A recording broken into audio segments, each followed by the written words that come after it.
Bonjour et bienvenue dans Ma Juste Valeur, le podcast référent sur la négociation de rémunération qui vous apprend à négocier vos salaires, négocier vos tarifs, obtenir une augmentation et globalement la rémunération que vous méritez. Je suis Insaf El Hassini, experte et coach en négociation de rémunération, mais également juriste, autrice, conférencière, youtubeuse, féministe militante pour l'égalité salariale et créatrice de ce podcast. Tous les premiers lundis du mois, je vous livre des conseils pratiques, concrets et précis pour négocier et obtenir un salaire ou des tarifs à votre juste valeur. Je reçois également une fois par mois des invités de tout horizon avec lesquels j'explore la relation que les femmes entretiennent avec l'argent et dessine des solutions pour vous décomplexer sur le sujet et vous donner des ailes pour oser en gagner plus. Je suis convaincue que la liberté économique des femmes annonce et précède leur liberté politique. Et si vous écoutez ce podcast, c'est tout sauf un hasard. Alors, en avant toutes mesdames et bienvenue dans Ma Juste Valeur. Aujourd'hui, j'ai le plaisir de recevoir une femme qui aime le pouvoir et qui accompagne d'autres femmes qui souhaitent assumer le leur et le déployer à travers les neurosciences et le coaching, Madame Kautar Trojett. Entre Kautar et le pouvoir, c'est une véritable histoire de découverte, d'amour et d'acceptation. Déjà à 18 ans, c'est mue par cette volonté de découvrir son propre pouvoir personnel qu'elle déménage de sa Tunisie natale pour intégrer d'abord une classe préparatoire, puis Centrale Supélec, la célèbre école d'ingénieurs parisienne. Diplômée, elle débute sa carrière dans 3 pays différents. Son but, être indépendante pour encore et toujours gagner en pouvoir personnel. Cette expérience va la mener sur les champs pétroliers en pleine jungle en Colombie, puis au Royaume-Uni, ainsi qu'en Inde à divers postes de management. Et c'est justement en voulant accéder à son premier rôle de management qu'elle prend conscience des freins qui empêchent les femmes de découvrir puis déployer leur propre pouvoir. C'est cet épisode qui va l'encourager à se former aux neurosciences et à s'investir d'abord au sein du réseau féminin de l'entreprise dans laquelle elle travaille, puis dans le coaching pour aider les femmes à grimper les échelons dans le monde de l'entreprise. Aujourd'hui, Kautar est installée en France et elle poursuit cet objectif à travers une newsletter, un podcast, du coaching et un club de pouvoir qu'elle a cofondé et lancé au printemps 2024. Vous l'aurez compris, dans cet épisode, nous allons parler des femmes, du pouvoir et surtout comment découvrir notre propre pouvoir personnel, l'assumer, l'embrasser pleinement pour devenir les powerful ladies que nous avons toujours rêvé d'être, toujours évidemment selon nos propres termes. Bonjour Kautar, Bonjour Insaf, comment vas-tu? très bien, je suis ravie d'être là. Merci pour ton invitation. Écoute, je suis ravie de te recevoir, surtout que le sujet m'interpelle, m'intéresse et que tu es une experte sur ce sujet. Donc, je suis d'autant plus heureuse de t'avoir aujourd'hui. Alors, Kautar, comme on l'a entendu à la lecture de ta bio, tu es arrivée au coaching par le biais personnel. Qu'est-ce qui fait que, selon toi, l'indépendance et le pouvoir, c'est vraiment deux notions qui sont corrélées et qui vont l'une avec l'autre? Alors, c'est hyper intéressant comme question. Moi, de mon point de vue personnel et de mon vécu, c'est vraiment la même chose parce que quand je suis partie, donc j'ai étudié en Tunisie et j'ai vécu dans une société où les femmes n'avaient pas forcément une grande place. Où quand j'étais dans l'espace public, dans la rue, dans le bus, dans le métro, je baissais la tête, je me faisais toute petite parce qu'on me faisait bien sentir que l'espace public n'était pas pour moi et n'était pas pour les femmes. Et donc pour moi, quitter la Tunisie et aller ailleurs, c'était à la fois devenir indépendante, mais c'était vraiment être capable de déployer tout ce que j'avais envie d'être et que je ne savais même pas encore que je voulais être, et me libérer du regard des autres d'une part, mais aussi gagner en indépendance financière, gagner en indépendance de pensée, être en mesure de faire mes choix, d'assumer mes choix. Et pour moi, c'était vraiment ça le pouvoir, de décider où est-ce que je veux habiter, qu'est-ce que je veux faire comme métier, combien je vais gagner, et de faire des choses qui, en fait, et particulièrement mon premier boulot aussi, ou même les études que j'ai faites, étaient vraiment des choix qu'on ne voyait pas chez des femmes, qui n'étaient pas acceptées pour des femmes. Moi, ma famille a eu des réflexions quand j'ai décidé d'aller étudier en France. C'est pas pour les femmes, faire de l'ingénierie, c'est pas pour les femmes, attends de te marier, machin chose, tu peux pas quitter ton pays, tu peux pas quitter la maison de tes parents. Donc pour moi, il y a vraiment un lien entre gagner en indépendance, que ça soit émotionnel, financière, de décision, de choix, et prendre, déployer tout son pouvoir. C'est super intéressant ce que tu nous expliques, Kautar, parce qu'effectivement, plus on étudie, et tu le sais, hein, puisque toi, tu es vraiment experte sur ce sujet de pouvoir-là, notamment de pouvoir chez les femmes, plus on creuse un peu le sujet, plus on s'aperçoit que, en fait, les deux sont infiniment corrélés entre l'indépendance et le pouvoir. À partir du moment où tu es indépendante financièrement, indépendante émotionnellement, que tu n'es pas dépendante émotionnellement auprès de tes parents, ta famille, des amis, un mec, une femme, que tu es aussi indépendante parce que tu as un esprit critique et intellectuellement, tu as la capacité et cette liberté-là de faire tes propres choix, bah, c'est un grand espace de liberté, c'est une énorme bouffée d'air quand tu es une femme, parce qu'effectivement, dans l'espace public, en tout cas la société, que ce soit dans l'espace public ou l'espace privé même, les femmes ont peu de place pour déployer qui elles sont et leur personnalité, leurs envies, etc. Donc effectivement, moi je trouve que c'est une grande liberté. Indépendance, liberté, évidemment, c'est synonyme, mais être indépendante, c'est faire preuve d'une grande, premièrement, liberté et aussi bah, d'un pouvoir personnel infini, quoi. Tout à fait. Et c'est corrélé aussi dans le sens où euh, on gagne en pouvoir, je pense, en se rapprochant de qui on est au fond. C'est marrant parce que j'ai une amie qui est coach aussi, Claudia, qui parle de dépouillement personnel au lieu de développement personnel. Et il y a cette notion vraiment de retirer les couches de ce que la société nous impose.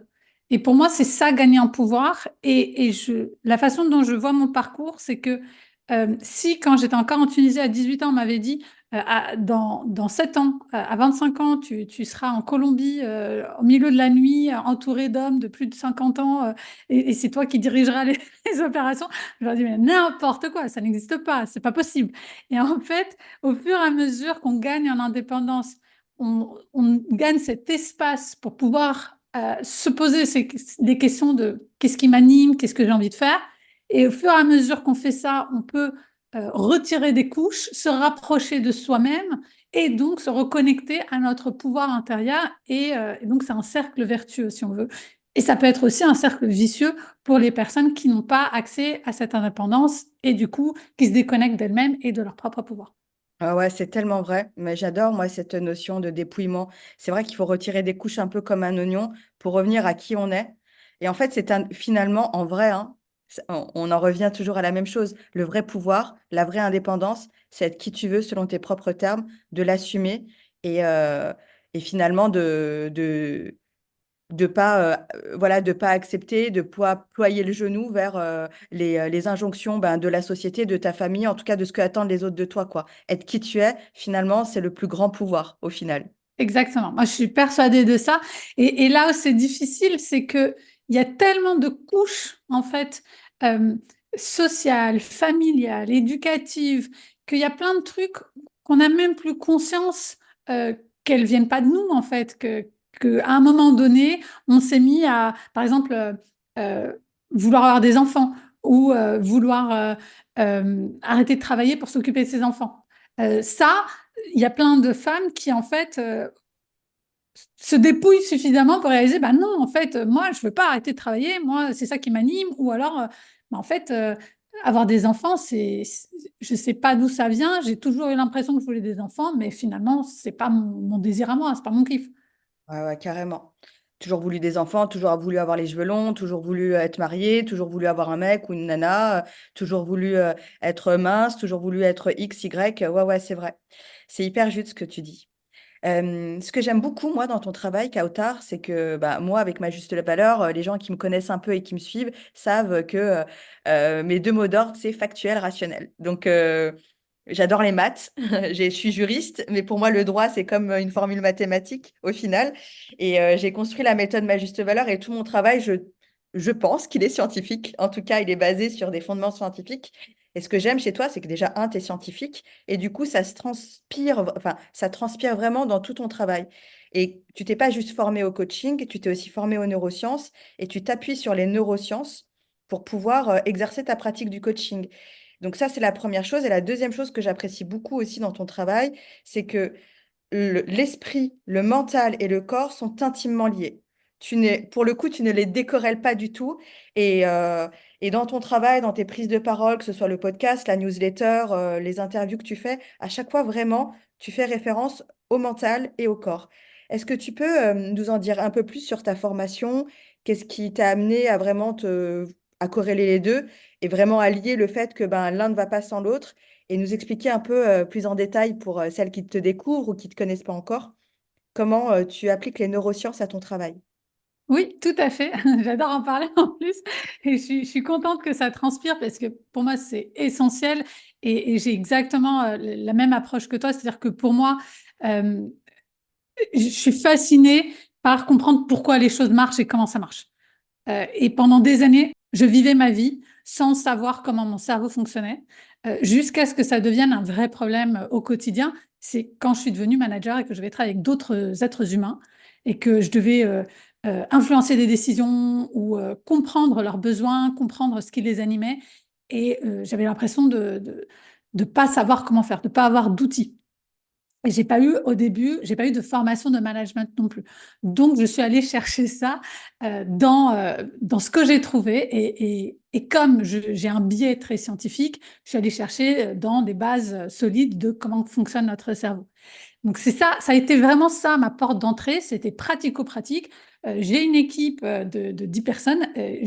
Certains ont 10 ans de plus que moi. Certains sont vachement plus avancés dans leur carrière que moi, sont plus brillants techniquement que moi. Euh, j'ai zéro légitimité par rapport à eux pour leur dire quoi faire, comment faire. Je fais comment. Et donc, de cette porte d'entrée, donc, initialement, j'ai lu énormément de livres sur le fonctionnement du cerveau et je me suis formée, on va dire, via Internet, quoi.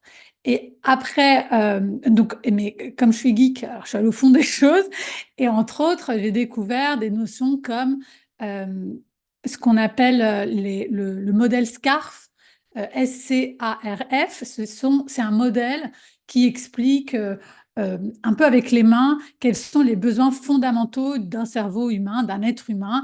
Et ce sont des besoins psychologiques qui ont en fait la même valeur que les besoins physiologiques. Donc, on apprend la fameuse pyramide des besoins de Maslow, où tout en bas, il y aurait des besoins physiologiques d'abri, de nourriture, de faim, de soif, enfin voilà, de besoins primaires, entre guillemets.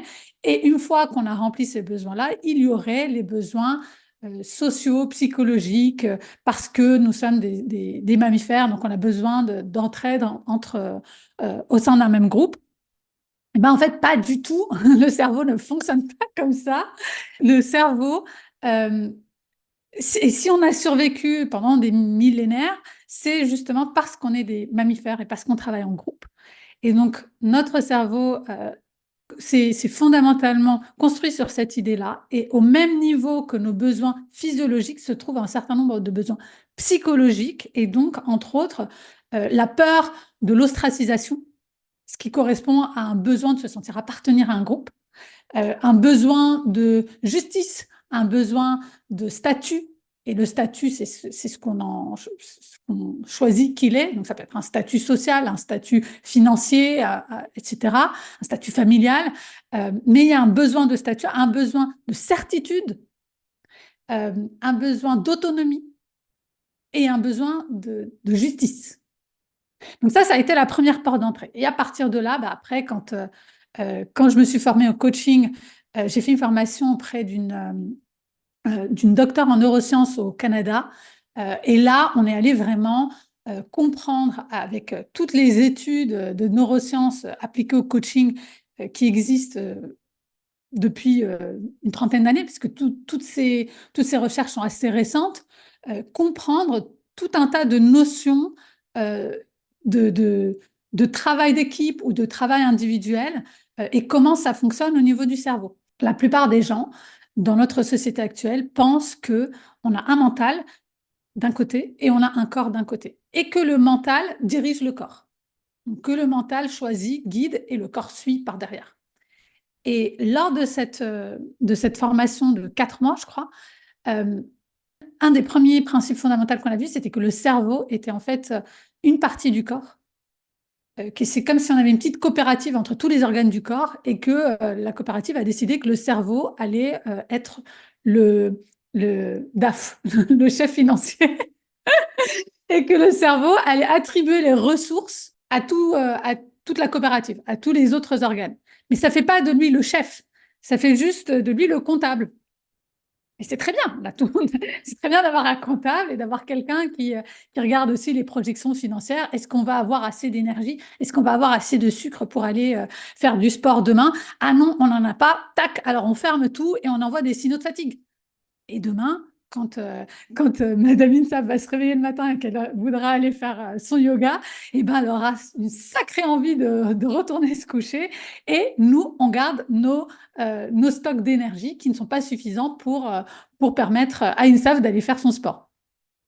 Et nous, dans l'histoire, le cerveau, il joue le rôle de ce comptable et il joue le rôle aussi de raconter la petite histoire qui va faire qu'Insaf, elle va pas aller faire son sport. Mais à aucun moment, c'est le cerveau qui a décidé ou qui n'a pas décidé, ou la volonté ou pas la volonté, ou la motivation ou pas la motivation.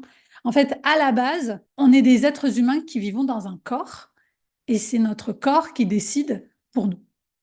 Voilà, donc ça c'est le lien entre le corps et l'esprit.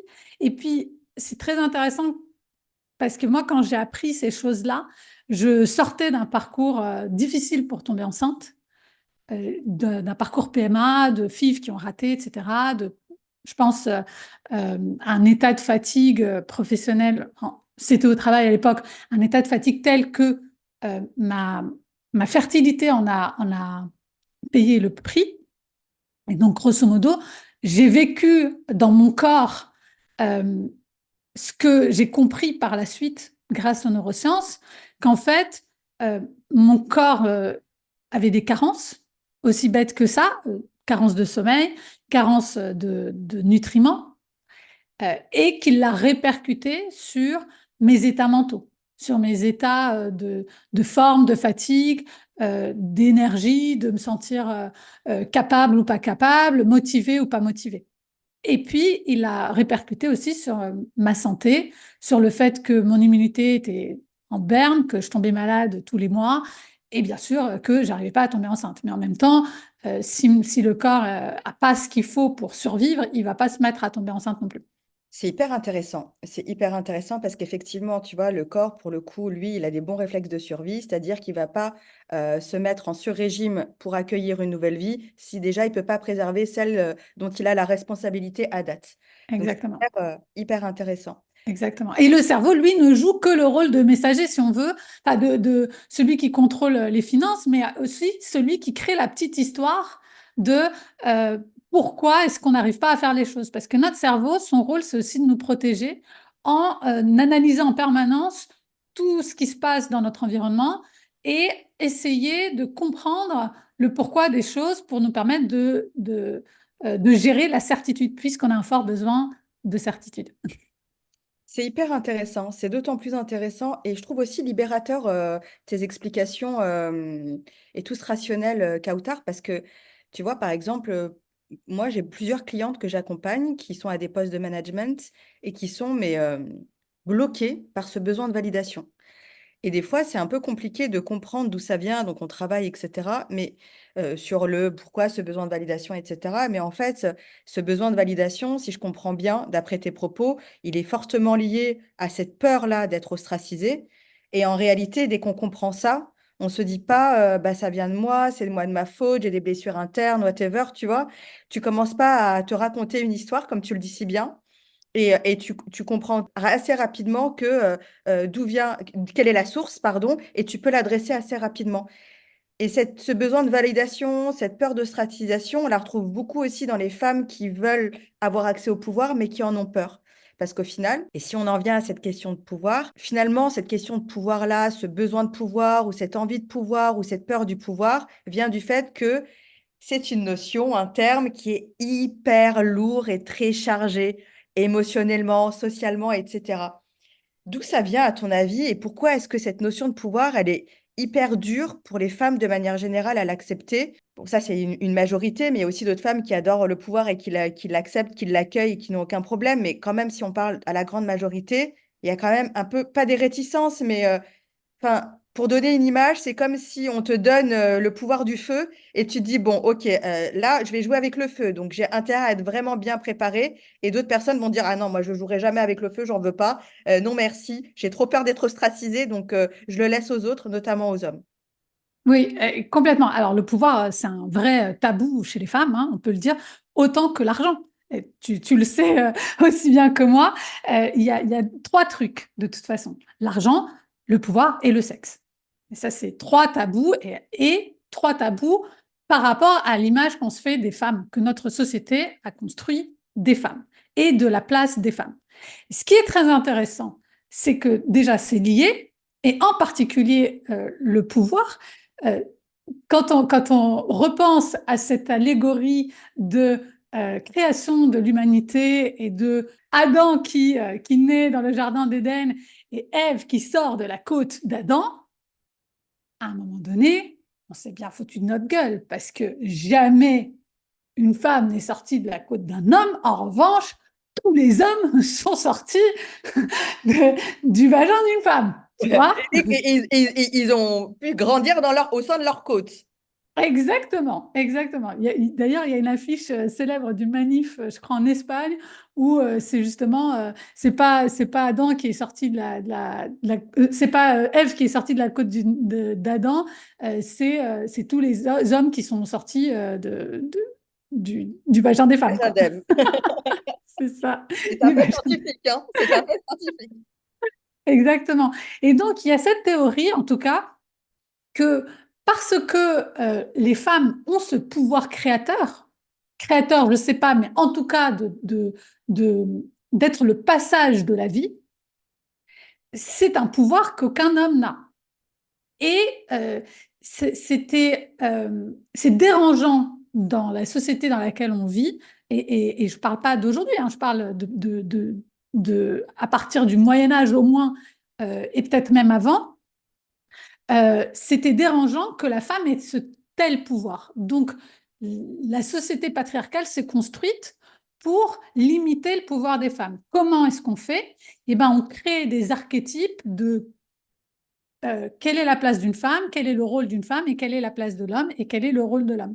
Et c'est très intéressant parce que euh, selon cet archétype, après, finalement, les femmes qui ne se conforment pas à cet archétype vont se retrouver ostracisées de tout le groupe, par les hommes et par les femmes, parce qu'elles décident de faire des choses qui ne sont pas, euh, euh, qui ne sont pas acceptées, qui ne sont pas dans le code, on va dire, informel de la place de la femme, du rôle de la femme dans notre société. Et c'est ça ce qui se passe. En fait, les rôles qui sont très genrés jusqu'à aujourd'hui, c'est quoi? C'est que la place de la femme est à l'intérieur du foyer et dans un rôle d'énergie du yin, entre guillemets. C'est comme ça qu'on appellerait ça, en tout cas que les courants orientaux et en particulier la tradition chinoise appelle ça. L'énergie du yin, c'est quoi? C'est une énergie qui est centrée sur elle-même. Et l'énergie du yang, c'est une énergie qui est focalisée sur l'extérieur, sur le monde extérieur. Donc, dans une société qui valorise le yang, on va associer le masculin au yang et le féminin au yin. Et comme ça nous permet de dire aux femmes, bah, reviens dans ta cuisine et occupe-toi des enfants. Et moi, je m'occupe de sortir dehors, de prendre le pouvoir et de ramener l'argent. Voilà. Et toi, tu as juste le droit de te taire. Et même pour accoucher, tu seras allongé sur un lit et c'est un homme qui va te dire quoi faire, quand respirer et quand pousser. Un homme qui n'a jamais accouché. C'est très intéressant et on va en revenir à cette énergie divine et du yang parce que c'est quelque chose qui ces derniers mois, m'a beaucoup passionnée, en tout cas cette année. Il y a beaucoup de choses que j'ai compris en découvrant ces concepts-là et je vais te demander de me les expliquer, s'il te plaît. Mais avant, j'aimerais revenir sur quelque chose que tu as dit que je trouve hyper juste. Le fait d'attribuer les tâches en fonction par silo, je dirais. Les femmes, vous êtes à la cuisine, vous occupez des enfants. Les hommes, vous êtes dehors, vous allez chasser, vous ramenez à manger et tout ce qui va avec, c'est-à-dire l'argent, etc., etc. C'est très marqué dans notre société, mais en même temps, on observe que les femmes dont l'indépendance intellectuelle, émotionnelle, la liberté de choix a fait qu'elles veulent justement rester à la maison, qu'elles veulent s'occuper de leurs enfants, sont tout autant mal vues et ostracisées. On n'a jamais autant jugé les femmes et les mères au foyer, alors que toute la société, hein, se met d'accord, tout le contrat social est basé sur le fait que les femmes doivent être à la maison. À partir du moment où une femme décide de rester à la maison, et de s'occuper de ses enfants, de prendre un peu plus de temps pour que son congé maternité, etc. Tout de suite, elle est jugée, tout de suite, elle est pas mise au banc de la société, mais c'est presque, tu vois. Euh, et c'est cette schizophrénie que je trouve ça assez incroyable, c'est que qu'en fait, quand tu es une femme, tu ne gagnes jamais. Tu te fais toujours avoir. C'est Ah, toujours ta complètement. faute. Peu importe tes choix. Si tu veux rester à la maison, tu te fais avoir. Si tu veux avoir des enfants et t'occuper d'eux, parce que c'est un choix absolument louable. Et c'est vraiment le job le plus dur de la Terre, sincèrement, de rester à la maison et de s'occuper de ses enfants. Et de vraiment de l'intendance et vraiment du fonctionnement de la famille.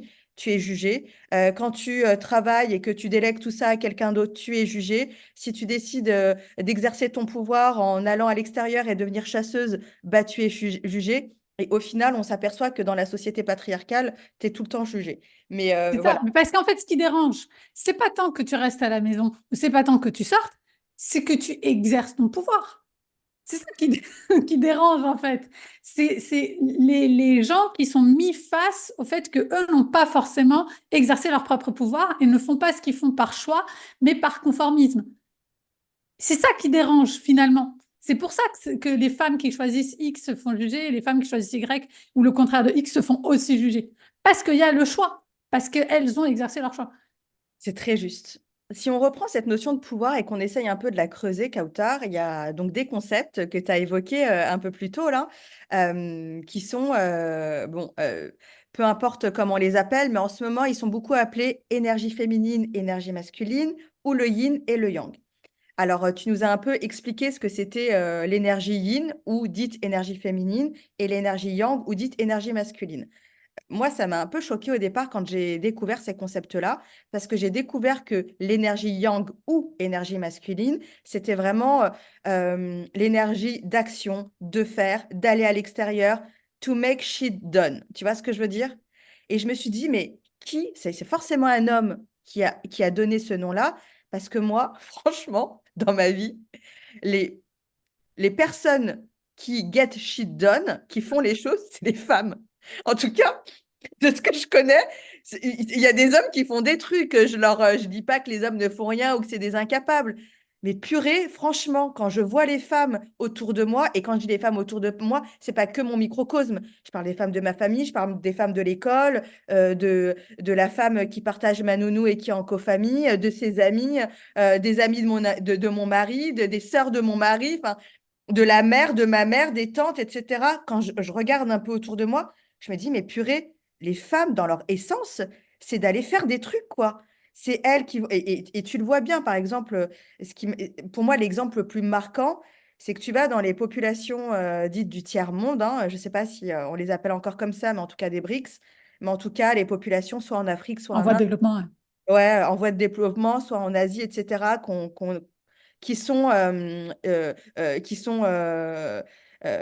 pictured, je dirais, enfin voilà, que l'Occident image comme des pays pauvres, les femmes qui font tourner la société et l'économie, enfin les personnes qui font tourner la société et l'économie, c'est les femmes à travers leurs toutes petites entreprises.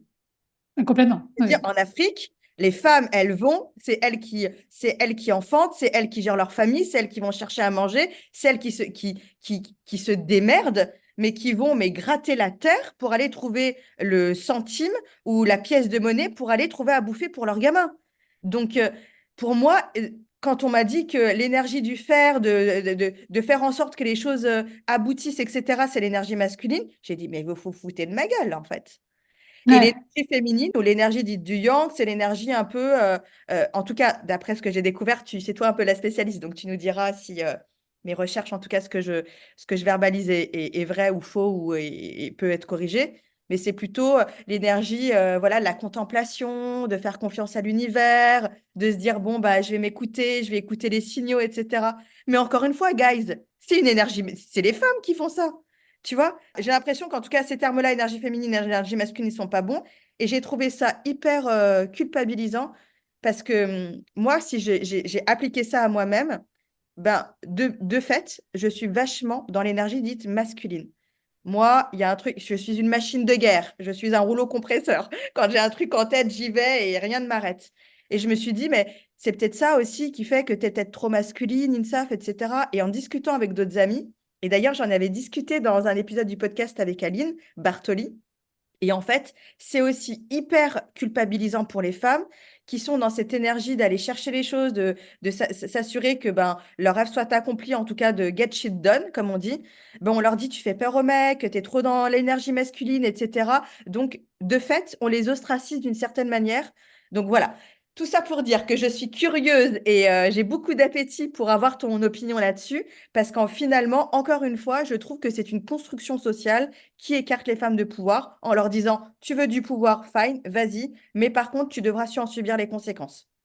Complètement. Et je suis complètement d'accord sur plein de points. Moi aussi, euh, si on doit conceptualiser, je suis dans l'énergie du yang. Et moi aussi, ça m'a vénère. Genre, ça veut dire quoi? Ça veut dire que je suis pas assez féminine. Enfin, c'est bon, je suis qui je suis. Et c'est pas ça, c'est pas ma façon de faire qui fait que je suis une femme ou un homme ou que plus féminine ou plus masculine. Bref. Donc moi, tous ces trucs-là. Pardon, vas-y. Oui, oui. Et juste, excuse-moi, je t'interromps une seconde. Et je trouve aussi que c'est hyper infantilisant pour les hommes. Et c'est aussi les dévaloriser en leur faisant croire qu'en fait, un homme ne peut s'épanouir qu'avec une petite chose faible. C'est pas Ouais. vrai. Franchement, quel mec veut dans sa vie, quel mec qui veut accomplir, qui veut avoir une belle vie, veut avoir un poids à son pied? C'est Ouais. pas vrai. Les Ouais. seuls mecs Ouais. qui veulent un poids à leurs pieds ou qui ont besoin d'une petite chose faible, c'est des mecs en fait qui sont pas bien dans leur basket et qui ont besoin de voir moins bien qu'eux pour se dire que là où ils en sont, c'est suffisant, tu vois. Tout Un à vrai fait. mec, il a besoin d'une nana qui le pousse, qui l'emmène vers le niveau supérieur, etc. Donc je trouve qu'aussi pour les mecs, enfin, c'est vachement dévalorisant de leur dire que le seul horizon qu'ils ont pour pouvoir être heureux, c'est d'avoir quelqu'un qui est faible et dont ils ont la charge, quoi. Je trouve ça un peu... Bah, je suis d'accord avec toi et je pense qu'en fait, ces concepts ont été complètement instrumentalisés. Donc, moi, pareil, face à ce constat, moi, je me suis dit, bon, on va aller comprendre en fait ce qui se passe derrière et revenir à la base et à cette histoire de yin et yang et revenir même au-dessus du niveau du yin et du yang. Et en fait, quand on s'intéresse un petit peu au concept de philosophie, que ça soit chinoise ou bouddhiste, enfin orientale, on va dire, on s'aperçoit que euh, c'est une façon de voir le monde qui est diamétralement opposée à la façon occidentale. Et tout commence de là, en fait. Toutes les différences après de compréhension naissent d'une incompréhension de comment ces concepts-là sont euh, euh, d'une incompréhension de ces concepts-là dans la philosophie chinoise ou bouddhiste. Donc, dans le monde occidental, on a une forte binarité, dualité. Tu vois, on va avoir pour chaque notion un spectre avec deux extrêmes qui s'opposent complètement. On va avoir le bien contre le mal, l'échec contre la réussite, l'homme contre la femme. Enfin, quelque chose, un truc genre où on a vraiment deux opposés, comme si c'était des aimants et deux extrêmes qui sont l'un polarisé positivement, l'autre négativement, qui n'ont rien à voir et qui s'opposent en tout point. Dans la philosophie orientale, type bouddhisme ou taoïsme, on n'est pas du tout dans ça. En fait, la façon dont on regarde le monde est complètement différente. Et chaque concept est vu comme un tout. Et les dualités, en fait, elles sont vues comme des complémentarités, les deux faces d'une même pièce. Et ça veut dire elles vont de pair et elles sont absolument indissociables. Par exemple, on ne peut pas avoir de notion de bien s'il n'y a pas de notion de mal. Et dans chaque bien, il y a du mal, et dans chaque mal, il y a du bien.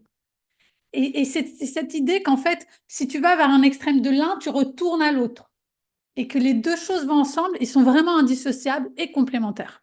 Et déjà, il faut partir de ce point de vue-là pour comprendre après le yin et le yang.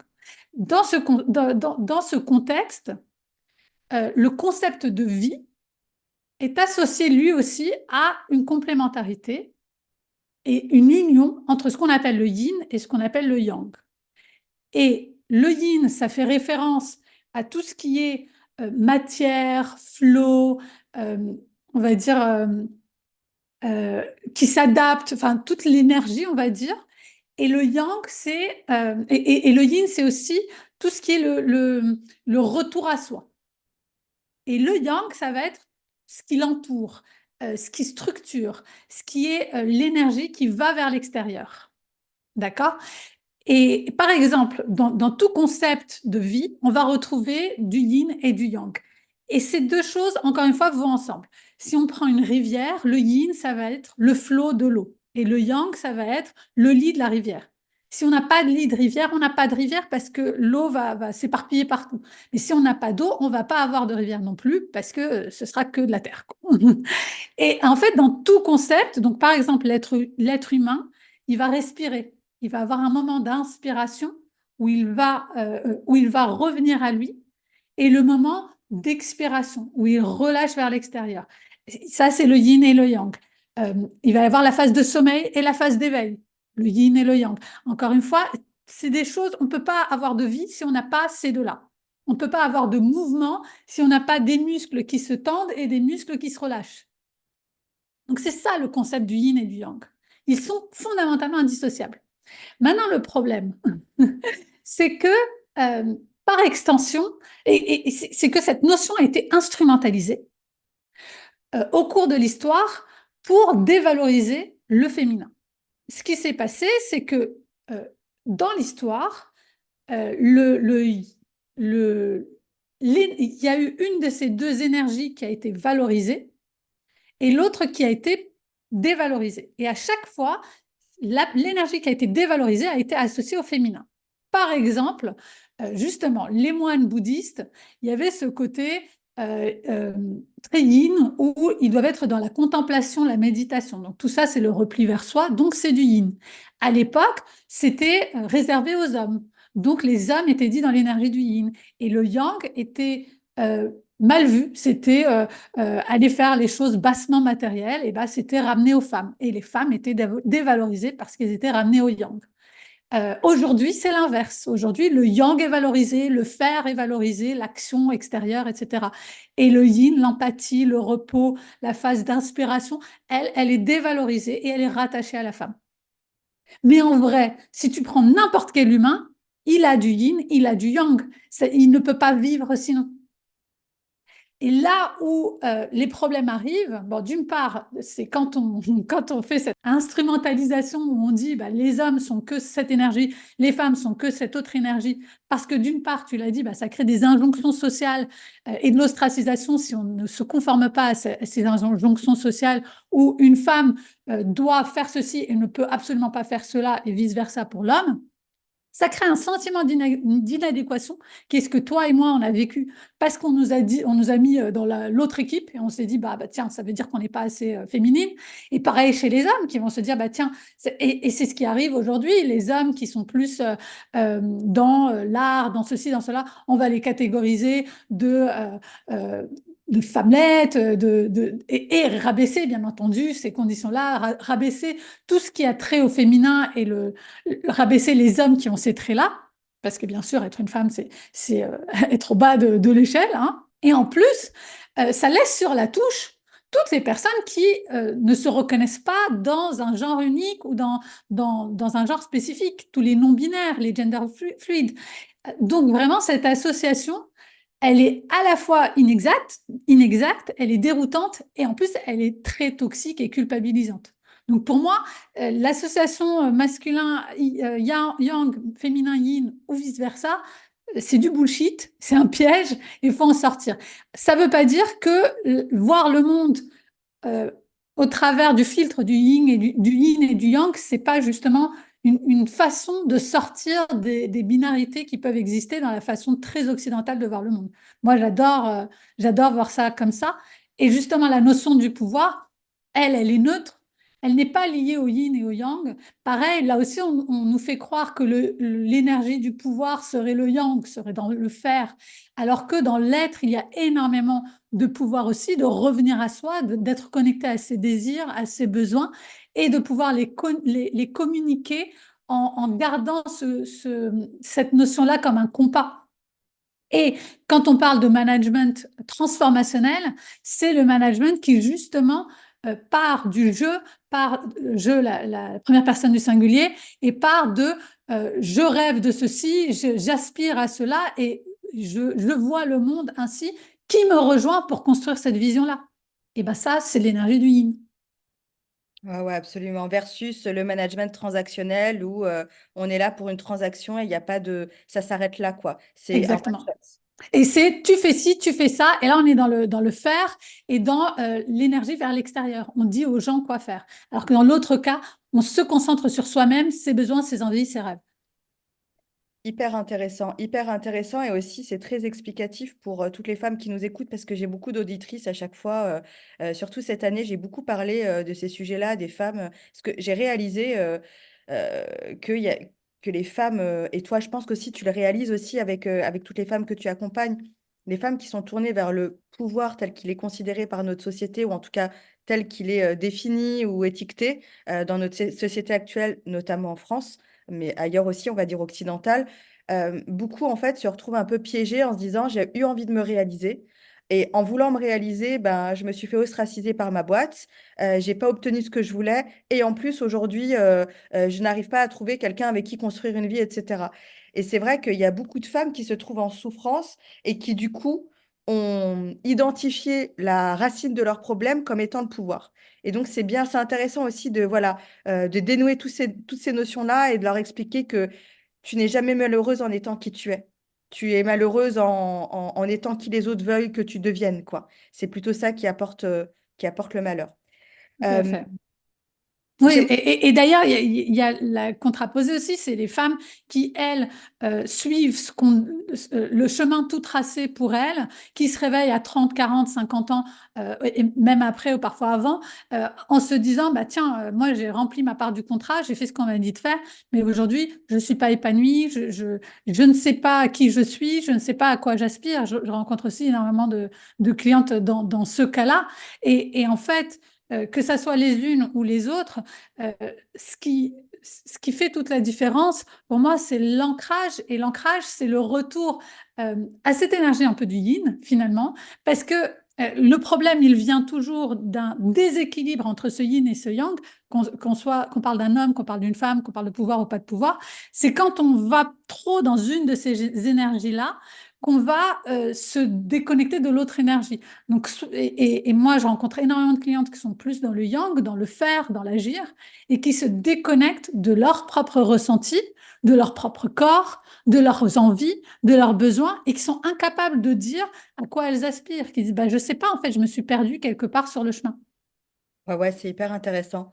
Ça me fait penser, tu sais, à une discussion que j'ai eue avec une grande tante qui est décédée maintenant, mais à l'époque, quand j'ai eu cette discussion avec elle, elle avait 80 ans. Donc, une de mes grandes tantes tunisiennes qui m'a dit, texto, ma vie ne ressemble pas au deal qu'on a fait. Elle m'a dit, j'avais passé un deal avec la vie et en fait, je me suis aperçue que j'ai pas eu la contrepartie qui m'était promise, quoi. Et j'avais eu cette discussion il y a une dizaine d'années, j'avais une toute petite trentaine d'années, j'étais sur la fin de ma vingtaine et j'étais pas mariée, j'avais pas d'enfant à l'époque, etc. Et j'étais inquiète du fait que ça n'arrive jamais.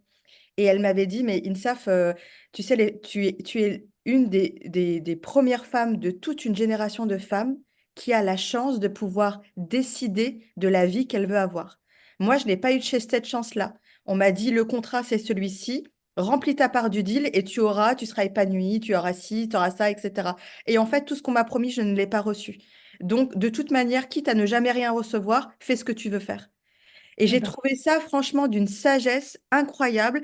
Et tu vois, ces paroles sont toujours restées gravées dans ma mémoire. Et, euh, et c'est vrai qu'il y a beaucoup de femmes qui se réveillent à 70 ans, 60 ans ou 50 ans, une fois que les enfants sont partis. Là, aujourd'hui, on appelle le syndrome du nid vide, mais où elles se disent, bon, OK, maintenant que je dois plus m'occuper de personne et que je dois m'occuper de moi, j'ai jamais appris à faire ça. C'est quoi ce que moi je veux? Donc, c'est hyper intéressant ce que tu dis. Kautar, si on en revient à ta pratique de l'acceptation, la découverte et le fait d'embrasser son propre pouvoir personnel, est-ce que tu peux nous en dire plus? Parce qu'on a vu que toi aussi, dans ton parcours, et ça a vraiment été une aventure en fait, hein, une quête plutôt, de ton propre pouvoir, de ta propre liberté, de ta propre indépendance, de qui tu étais aussi, de ce que tu voulais. Tu l'as découvert et j'imagine que voilà, ça s'affine de jour en jour. Et aujourd'hui, tu as fait de ton métier l'accompagnement d'autres femmes qui veulent voilà, découvrir leur propre pouvoir personnel, l'assumer et voilà, le vivre et le déployer. Est-ce que tu peux nous en dire un peu plus sur ta pratique, comment ça fonctionne? D'autant plus que voilà, tu as créé un club de pouvoir tout récemment. Voilà, je suis vraiment très curieuse d'en savoir un peu plus. Comment tu accompagnes les femmes dans ta pratique et comment est-ce qu'elles peuvent peut-être aussi rejoindre dans un second temps ton club de pouvoir et comment est-ce qu'elles peuvent gagner en pouvoir personnel? Carrément, avec grand plaisir. Alors, dans ma pratique, on travaille énormément comment mettre en pratique justement ce qu'on sait en théorie mais qu'on n'arrive pas. J'ai beaucoup de clientes qui viennent me voir parce que elles sont bloquées parce que et elles savent pas forcément pourquoi parce que elles veulent être capables de s'affirmer, être capables de demander une augmentation, être capables de briguer un poste, qui savent en théorie comment faire. Par exemple, même en négociation, généralement, je les renvoie au livre qu'Héloïse et toi, vous avez écrit, parce que pour moi, en termes de théorie, il y a tout dedans, en fait, tout est déjà fait. Bravo, vous avez fait un travail remarquable. Bravo à moi, c'est moi la partie négo. Exactement, bah, tu as fait Bravo à un Héloïse travail aussi, remarquable, je Lisa. charrie, je charrie. Et en fait, elles ont beau être les meilleures négociatrices du monde pour leurs équipes, pour leurs projets, pour leur famille. Dès que ça va toucher leur vie personnelle, leurs propres valeurs, là, soudain, elles se rétrécissent, elles redeviennent un petit enfant et elles attendent peut-être qu'on leur donne la permission, qu'on les prenne par la main, qu'on leur apporte de la reconnaissance. Et donc, elles se trouvent bloquées à cette étape-là parce qu'il y a eu tout un tas, une éducation, des événements sociaux, une société qui nous dit ce qu'on a le droit de faire ou ce qu'on n'a pas le droit de faire, qu'elles ont bien intériorisé, bien compris que les femmes qui demandent, qui font, vont se faire couper la tête, c'est le syndrome du grand coquelicot rouge, rouge, je sais pas, le grand coquelicot. Et donc, elles se retrouvent dans une situation où elles sont bloquées, où elles veulent des choses, mais elles, soit elles les assument pas, soit elles ont peur des répercussions. Et ce qu'on travaille en coaching, aujourd'hui, ma pratique de coaching, c'est du coaching neurosomatique, neuro comme système nerveux et somatique comme le corps. Et on utilise le corps pour apprendre à calmer le système nerveux. Et si on revient à la base euh, scientifique, mais très vulgarisée du système nerveux, notre système nerveux, il est en permanence, donc le système nerveux, c'est le cerveau plus tous les nerfs, on est en permanence en train de se poser la question, est-ce que je suis en sécurité ou pas? Parce que comme on l'a vu, en tant qu'être humain, on a un besoin fort de sécurité pour maintenir notre survie. Et dès qu'on se sent en insécurité, on va activer ce qu'on appelle en anglais le fight or flight. Donc, ça va être des réponses d'insécurité qui vont être le fight, le combat, le flight, la fuite, le freeze ou l'immobilisation, parfois la sidération quand on nous dit des commentaires très déplacés, par exemple, ou le fawn qui est la suradaptation ou la soumission aux besoins des autres. Et ce qu'on travaille en coaching, c'est reconnaître ces états-là, première étape, apprendre à revenir à sa sécurité quand on est dans un de ces états-là, deuxième étape. Et la troisième étape, c'est en fait se rendre compte que tout ça, c'est des habitudes au niveau de notre cerveau, c'est des choses qu'on a mises en place de façon quasi automatique parce qu'à une époque de notre vie, c'est ce qui nous permettait de nous sentir en sécurité. Et on va venir les remplacer par d'autres habitudes de confiance et de sécurité. Et quel est le rapport avec ce qu'on disait au tout début entre la pratique et la théorie? C'est qu'en fait, si tant de femmes euh, ont beau connaître toute la théorie, être les meilleures en termes de théorie, elles n'arrivent pas à passer à la pratique, c'est parce qu'en fait, au moment de passer à la pratique, elles sont immobilisées par leur système nerveux qui leur envoie des signaux d'alarme de ton manager, il est en train de te regarder bizarrement, et qui nous renvoie à l'intérieur de nous à un moment où en fait, on devrait être à l'extérieur. Donc, qui nous renvoie à du yin, à un moment où ce dont on a besoin, c'est du yang. Et la façon d'en sortir, ou vice-versa, mais la façon d'en sortir, c'est d'apprendre à revenir à son état de sécurité. Et c'est ce qui nous permet d'avoir accès à toutes les capacités de notre cerveau les plus avancées, qui est l'avant du front, le cortex préfrontal, qui nous donne accès à nos capacités relationnelles, nos capacités de résolution de problèmes, de créativité, d'humour, et donc de pouvoir sortir de cette situation-là de la meilleure façon qui soit. Et moi, dans ma pratique, je ne donne pas les solutions à ces femmes-là parce que ce n'est pas mon rôle. Mon rôle, c'est de les aider à apprendre à retourner à leur essence même, à leur sécurité, là où elles ont toutes leurs réponses en elles-mêmes et les meilleures réponses qu'elles pourraient donner par rapport à la situation. Moi, j'adore ton travail, franchement, Kautar, bravo, parce que je pense sincèrement que c'est d'une complémentarité indispensable au mien, justement. Mais vraiment, je suis hyper sincère quand je le dis et je pense qu'il est indispensable aussi. Parce que effectivement, moi, je le vois hein, dans ma pratique tous les jours avec mes clientes. Des fois, je suis face à des clientes, elles savent quoi dire, elles savent comment le dire. On a mis en place la stratégie, le script, tout ça. On s'est entraîné, on est au taquet, hein. Devant moi, elle me plie en 2 minutes dans la négo. Et au moment donné, à l'instant T où elle doit faire face à une personne en particulier, tout ça s'effondre. Et en fait, ça s'effondre pas parce qu'elles n'ont pas travaillé, ça s'effondre pas parce qu'elles n'ont pas fait leurs exercices, etc. Ça s'effondre parce qu'en fait, leur système nerveux est en panique. Exactement. Ça, je le vois. Et comme tu l'as dit, c'est hyper juste tout à l'heure, tu as parlé soit de suradaptation, soit de sidération, soit de colère. Et en fait, c'est vraiment ces trois choses que moi, je vois auprès de mes clientes quand elles me font un retour en me disant, ils savent, j'y suis pas arrivée. Je lui dis, mais qu'est-ce qui s'est passé? Je me suis énervée, je lui ai dit ces quatre vérités, et je suis devenue toute rouge. Du coup, je me suis tiré une balle dans le pied, hein, parce que c'est pas comme ça que tu vas obtenir une augmente. Ouais, Ou, ben, je sais pas quoi dire, j'ai rien dit. ouais, Et du coup, j'ai rien dit, vraiment la sidération. Ou trois, ben, j'ai rigolé, j'ai fait et j'ai accessé à tout ce qu'il m'a dit. Je me suis suradaptée et je suis même allée plus loin pour m'assurer que j'étais en sécurité, quoi. c'est ça. C'est en ça que moi, je trouve que ton travail, franchement, il est indispensable. Et pour moi, clairement, c'est vraiment c'est comme ça qu'on va craquer le code. Parce qu'en réalité, Exactement. une fois qu'on a appris à faire ça, et une fois qu'on fait ce travail, à mon sens, hein, on peut le répliquer partout. Parce que ton système nerveux, il se sent en insécurité. Évidemment, quand tu demandes une augmente, ça peut arriver à certaines personnes, pas à d'autres. Mais ça peut être aussi quand tu parles à des personnes de ta famille. Complètement. Ça peut être quand tu as une discussion avec ton grand frère ou ta grande sœur. Ça, où tu te retrouves, t'as beau être la femme ou le mec le plus badass de la Terre, tout le monde ne oscille pas d'un sourcil devant toi, mais face à cette personne, tu perds tous tes moyens. Tout à fait. Ça peut être tes parents, ça peut être une situation en particulier. J'ai découvert aussi que ça peut être face à des sommes d'argent. Il y a des gens Complètement. dont le système nerveux n'est pas habitué à des grosses sommes d'argent, et on le voit hein, dans les gagnants du loto, et ils font tout pour tout liquider rapidement, parce qu'en fait, leur système nerveux est habitué au fait de ne pas avoir de thunes. Et donc, la survie pour eux, c'est d'être constamment dans cette mouvance-là de survie.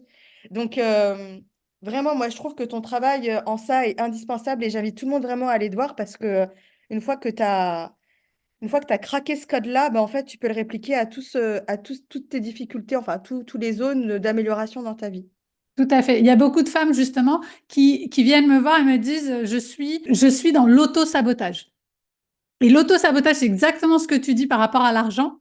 En fait, c'est pas qu'elles s'auto-sabotent, c'est qu'elles ne sont pas en sécurité dans le niveau de réussite qu'elles ont ou qu'elles visent. Et donc, elles vont avoir des comportements inconscients et quasi automatiques où elles vont se fermer les portes pour revenir à un état de sécurité. Parce que retrouver la sécurité aura toujours la priorité sur tout le reste. Et donc, d'apprendre justement à calibrer son système nerveux sur le prochain niveau de réussite, le prochain niveau de salaire, le prochain niveau de vie qu'on a envie d'avoir, c'est ce qui nous permet en tant que femme, enfin, en tant qu'humain, d'accéder à ces niveaux. Et en tant que femme, ça va plus loin parce que aujourd'hui, malheureusement, le monde est ce qu'il est, la société patriarcale est ce qu'elle est, et apprendre à garder son ancrage dans un monde qui est ce qu'il est, c'est pour moi, je suis entièrement d'accord avec toi, la façon de craquer le code. Parce que de cet état-là, même si on est en colère, même si on est dans des états émotionnels, on va avoir des réactions qui viennent de notre centre, de notre cœur, et qui sont profondément ancrées. C'est-à-dire que même si on est en train de négocier, si la personne en face dit quelque chose qui ne nous plaît pas, on va répondre différemment. On ne va pas être en mode ouais, j'ai dit ces quatre vérités, machin chose. On va dire stop. Là, on prend une pause. Je ne suis pas d'accord avec ce que vous dites pour X, X, X, X. Parce que on a ces réactions et ces émotions-là euh, d'un état de sécurité et pas d'un état d'insécurité où on est juste en train d'essayer de survivre et de bouger son énergie dans tous les sens, on va dire, de dissiper son énergie. Tellement vrai. Vas-y, vas-y. Et l'étape d'après, c'est que moi, dans ma pratique, je fais de l'accompagnement individuel et je suis convaincue que le collectif a un énorme rôle à jouer pour faire effondrer cette société patriarcale, pour que les femmes puissent avoir plus d'impact, pour une société plus égalitaire, plus juste, qu'il y ait des décisions qui soient prises, qui soient euh, meilleures pour la société, pour la planète.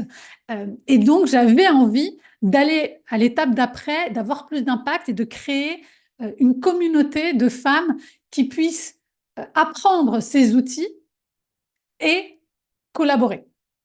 Et c'est aussi ça le club de pouvoir, c'est l'opportunité pour des femmes qui sont à des certains niveaux de responsabilité dans leur travail, qui vont être très isolées parce que plus on monte dans la hiérarchie, moins il y a de femmes. Et plus elles sont ostracisées aussi parce qu'elles ne sont pas à sa place, parce qu'elles sont des anomalies, parce qu'elles sont transgressives juste dans leur existence. Et donc l'idée du club de pouvoir, c'est de dire, ben, ces femmes-là, on va les mettre ensemble. Elles-mêmes, elles vont pouvoir s'apporter le soutien qu'elles n'ont pas autour d'elles, qu'elles n'ont pas dans leur famille parce qu'elles sont les seules parmi leurs cousins, cousines à faire ce qu'elles font, qu'elles n'ont pas au travail parce qu'elles sont vues comme des anomalies. On va leur donner ce soutien-là et en plus, on va les former à 3 piliers fondamentaux. On a déjà vu l'ancrage. Donc l'ancrage, c'est vraiment tout ce qui est euh, euh, régulation nerveuse.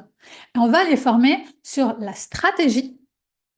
Et la stratégie, c'est tout ce qui est créer une vision, savoir comment y aller, et aux alliances. Et les alliances, c'est tout ce qui va être faire pareil, trouver les personnes dans leur entreprise qui vont les sponsoriser, qui vont être avec elles, qui ont les mêmes objectifs qu'elles. Et c'est aussi dans leur vie privée, trouver un réseau de soutien qui va leur apporter le soutien dont elles ont besoin, les racines pour qu'elles, elles puissent déployer leur feuille, leur feuillage et continuer leur croissance professionnelle comme elles le souhaitent, comme elles en ont envie. Super, moi j'adore. Moi franchement, j'ai été hyper heureuse quand j'ai découvert que tu avais créé ce club de pouvoir parce que effectivement, c'est ce dont les femmes qui sont à des postes de direction ont besoin. Parce qu'en fait, quand tu es la première de ta génération, de ta famille, de ton entourage, de ton entreprise, de ton équipe, bref, quand tu es une pionnière, tu n'as pas vraiment de visibilité sur comment on fait les autres puisque tu es la première. Et donc, et moi, je l'expérimente, pardon, aussi dans mes groupes de coaching. Je vois que la force du collectif, en fait, quand tu vois le problème de quelqu'un d'autre, ça te donne les réponses à tes propres problèmes à toi. Et au-delà des problèmes, le fait d'avoir un groupe de soutien, c'est magique. Pour moi, franchement, c'est une super idée que tu as eue. Et vraiment, je trouve ça génial parce que c'était vraiment quelque chose dont on avait besoin. Donc, bravo. Kautar, du coup, si on est comment on peut venir dans ton club de pouvoir? Est-ce qu'on est obligé d'être une femme dirigeante du CAC 40 ou est-ce que tu accueilles tout le monde? Si moi j'ai envie de venir, par exemple, comment ça se passe? Est-ce qu'il y a une sélection? Ouais, alors, il y a un site web, c'est www.leclubdepouvoir en un seul mot.com. Sur cette page, aujourd'hui, donc au moment où on enregistre, on est l'été, donc on est juillet, août, la façon de nous rejoindre, c'est de s'inscrire sur la liste d'attente parce qu'on est aujourd'hui en pré-candidature. Le lancement officiel des candidatures pour la première adhésion, enfin, la deuxième, parce qu'on a une première adhésion, une première cohorte qui sera lancée en septembre. Ça va être des adhésions annuelles. Mhm. Et pour celles qui vont nous rejoindre en octobre, à l'heure où on se parle, on est en pré-candidature. Mhm. Donc, les personnes qui vont pouvoir pré-candidater sont celles qui sont sur la liste d'attente. Mhm. Et on a déjà quasiment une cohorte, donc on a déjà quasiment 10 femmes qui, qui vont commencer en octobre aussi. Et on va lancer les candidatures officielles dès septembre. Donc si vous nous écoutez, le meilleur point de ralliement, peu importe la date où vous nous écoutez, ce sera d'aller voir le site web leclubdepouvoir.com. Et sur ce site web, soit vous pourrez directement candidater, soit vous pourrez vous inscrire sur la liste d'attente. Et depuis la liste d'attente, vous serez les premières informées pour la prochaine candidature qui auront lieu a priori tous les trimestres. D'accord. Et une fois que vous pré-candidatez ou candidatez, nous, on revoit votre profil, donc il y a plusieurs questions auxquelles répondre, et selon votre profil et selon le groupe qui va partir, on essaye aussi de faire les meilleurs matchs pour que les groupes de femmes soient complémentaires en termes d'expérience, d'années d'expérience, de qualification, enfin de domaine aussi d'expertise, pour créer des groupes où les femmes vont pouvoir s'apporter un soutien mutuel. Oui, bien sûr qu'il y a une certaine cohérence, c'est normal, hein, ça, c'est... Donc voilà, si vous nous écoutez, peu importe au moment où vous nous écoutez, en principe, il y a il y a quatre fois dans l'année, vous pouvez intégrer voilà, le club de pouvoir. N'hésitez pas, peu importe au moment de l'année où vous trouvez, à aller visiter le site www.leclubdupouvoir.com et à ce moment-là, vous aurez toutes les informations. C'est ça, Kautar, le club de pouvoir, pardon. ah, pardon, le DE. club de pouvoir. Attention, Oui. hein, n'écoutez pas ce que je dis, écoutez ce que dit Kautar. Kautar, merci beaucoup. J'étais ravie de discuter de cet échange avec toi. Merci pour ce que tu fais. Je trouve ça hyper important, voilà, de démystifier cette notion-là de pouvoir, de montrer aux femmes qu'elle est à leur portée et que le pouvoir, finalement, ça a plusieurs définitions et tout le monde a sa propre définition et c'est OK. Donc, euh, donc voilà. Kautar, je pense qu'on peut te retrouver aussi sur ton podcast qui s'appelle Toute puissante, que Oui, tu portes de façon hebdomadaire ou mensuelle? Rappelle-moi. 2 fois par mois. Voilà, donc bimensuel. Et puis ta newsletter qui est géniale, moi j'adore. D'ailleurs, si vous voulez aller plus loin, il y a la newsletter sur le pouvoir que Kautar avait lancée il y a quelques semaines, que j'ai absolument adoré, et dans laquelle tu parles d'une autrice que j'adore aussi, hein, qui a écrit le livre Unbound et qui aborde ces questions-là de pouvoir à travers le BDSM. C'est hyper intéressant. Donc voilà, le travail de Kautar est hyper riche, comme vous pouvez vous en rendre compte, hyper intéressant. Et voilà, je vous invite vraiment à aller regarder ce qu'elle fait, à rejoindre le Club du Pouvoir si ça vous intéresse et vous inscrire à la newsletter parce que moi, j'adore aussi ta newsletter, c'est toujours très intéressant. À chaque fois, tu sais, j'ai envie d'écrire, de faire un commentaire et je ne sais pas pourquoi je suis bloquée, j'arrive pas à publier mes commentaires. Sinon, tu aurais plein de commentaires d'Insa Palassini à chaque fois Ah qui disent mince! c'est super, c'est génial, j'adore. Oh, merci! Et voilà, je te le dis devant la France entière, bravo pour ta newsletter, je la trouve superbe. Merci beaucoup, ça me touche beaucoup parce qu'en plus, j'adore écrire cette newsletter. Donc, je Tu le suis fais très contente bien. qu'elle plaise. Ouais, tu le fais très très bien. Moi, c'est une des newsletters. J'aime pas beaucoup les newsletters, sincèrement. Je suis pas abonnée à beaucoup de newsletters, mais la tienne, je l'apprécie beaucoup. Euh, Merci. je l'aime beaucoup. Moi, je te remercie pour cette invitation. J'ai adoré notre échange déjà parce que on n'a pas souvent l'opportunité de parler de femmes de pouvoir avec d'autres femmes de pouvoir qui s'assument et qui apprécient ce pouvoir. Je pense que c'est important euh, que chaque femme comprenne que le pouvoir, il est déjà en elle. On n'est pas en train de rêver de quelque chose. Il est là en nous. Et notre rôle, si on le souhaite, notre mission, si on l'accepte, c'est de dépouiller toutes les couches qui nous desservent pour retourner à notre pouvoir. Voilà, ce sera le mot de la fin. Merci beaucoup, Kautar. Encore une fois, ça a été un plaisir. Je te dis à très bientôt et continue à nous empouvoirer.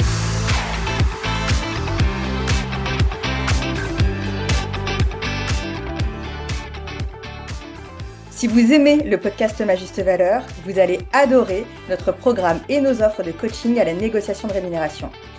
Grâce à la méthodologie unique et pratico-pratique de Ma Juste Valeur, vous allez apprendre enfin à vraiment gagner votre vie. Vous allez notamment apprendre comment découvrir votre juste salaire ou vos justes tarifs sur le marché du travail, à construire une stratégie de négociation alignée avec vos priorités de vie et vos objectifs de carrière. Et enfin, à formuler les bons arguments face à votre hiérarchie ou vos clients pour obtenir la rémunération que vous méritez. Si vous écoutez Ma Juste Valeur, c'est parce que vous êtes convaincu que votre travail mérite d'être reconnu financièrement. Alors laissez-moi vous aider à réaliser vos objectifs et rejoignez-moi dès aujourd'hui sur www.majustevaleur.com. Enfin, si cet épisode vous a plu, vous pouvez le partager à vos proches, vous abonner, le noter 5 étoiles et mettre un commentaire sympa sur la plateforme de streaming que vous préférez. N'oubliez pas, sharing is caring. Alors si vous pensez que ce podcast ou mon travail peut aider quelqu'un, s'il vous plaît, n'hésitez surtout pas à le partager.